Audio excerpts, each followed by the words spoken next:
local news that has to maintain a certain standard is the only place where mainstream media does not have to maintain a standard, it doesn't seem like anymore. So maybe local news actually has a standard where it seems like all the big news, all the big mainstream media they don't have that requirement anymore. As long as they're making money, they're fine with whatever's being said and however it's being said. So, my opinion, very divisive. I think that it's very dangerous, and when we should treat news as news and opinion as opinion. I mean, there was always the editorial page in the newspaper, and I think that line is blurred. And I don't want to say that people would be dishonest, disingenuous, but I think that sometimes there's always been. Oh, I would say that. It's always you don't have to be on the record saying that. I'll say it for sure. But if it bleeds, it leads, and sure that's going to happen, and we're going to have that. We're going to have the sensationalism.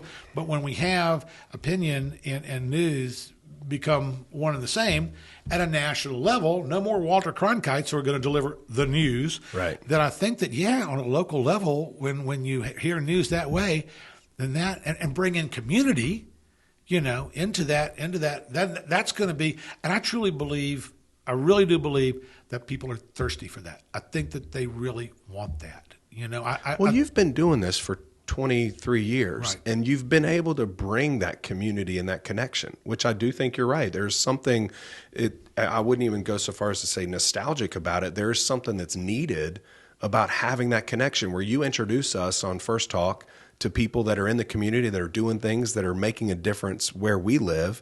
And that's really a breath of fresh air compared to all the other nonsense that is being sort of pushed at us. So back in the day when you first started, do you remember who your first guest was?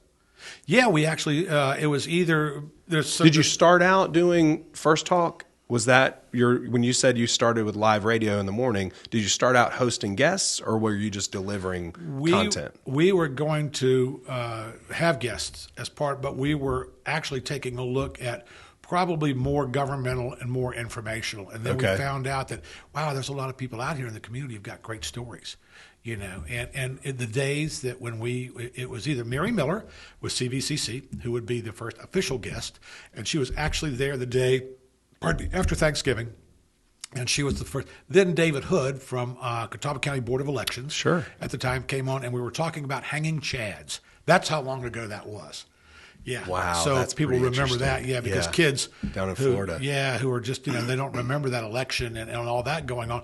But after that, I'll tell you one of the guys who really helped me out a lot was Cass Ballinger, who was people would remember. And Cass had this great attitude because we talked to Tommy Luckadoo, who was working with Cass at the time, and said, "Is there any chance of getting our representative on the air?" He said, "Well, I'll talk to him." And Mr. Luckadoo was a fan of the show and liked what we were doing.